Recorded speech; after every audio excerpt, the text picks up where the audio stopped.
두피의 악취, 진물, 가려움, 심하면 탈모를 유발할 수도 있는 지루성 두피염 환자들은요, 잘 낫지 않는다라고 종종 이야기하십니다.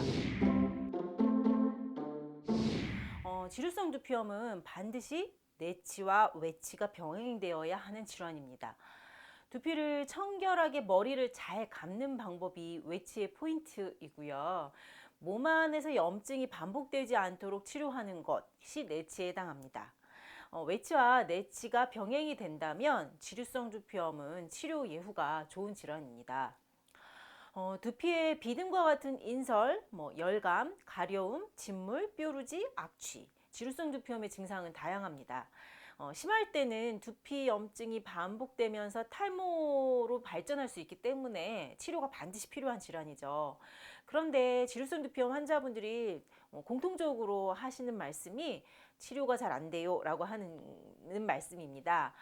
피부과약을 먹어보고 두피에 연고도 발라보고 했는데 잘 낫지 않는다거나 혹은 증상이 좋아지는 듯 했는데 더 심해졌다라거나 그러다 보니까 누가 어떤 샴푸가 좋다더라 아니면 무슨 물로 머리를 감으면 좋다더라 하면 귀가 팔랑팔랑 얇아지게 하는 질환이 바로 지루성 두피염이죠.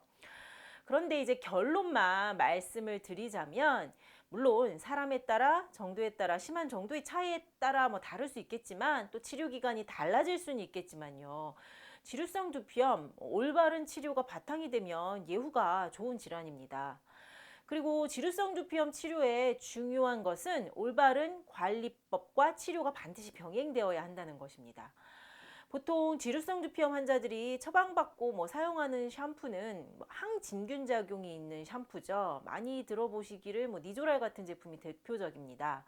지루성 두피염의 원인이 말라세치아균이라고 보고 억제하기 위해 사용하는 샴푸인데 문제는 이런 약용 샴푸는 지루성 두피염의 치료보다는 두피의 관리를 위한 샴푸다라고 이해하는 것이 좋습니다.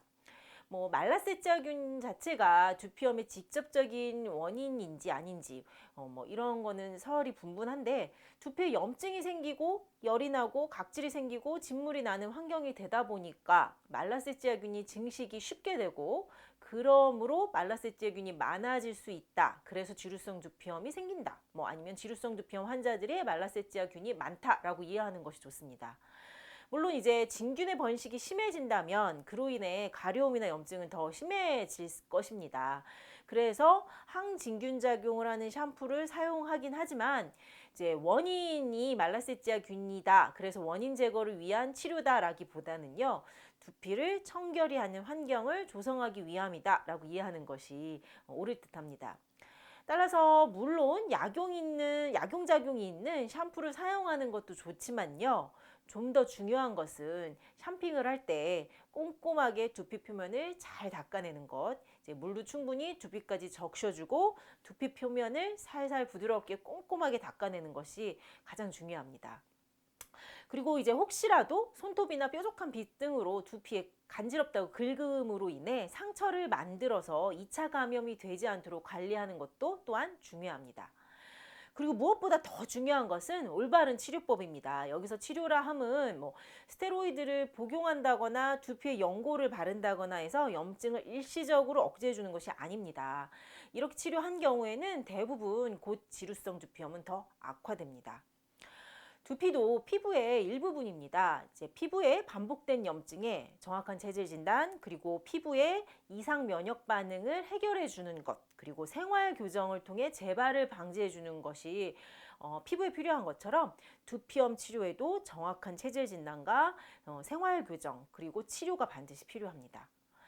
지루성 두피염 어떤 샴푸를 쓸까 두피에 어떤 걸 바르면 좋을까 하는 것도 필요하지만요, 반복되는 지루성 두피염 치료를 위해서는 최대한 두피를 청결하게 깨끗이 해주는 것, 그리고 내부적으로 염증을 해결해주는 치료가 병행될 때 반복을 방지할 수 있습니다.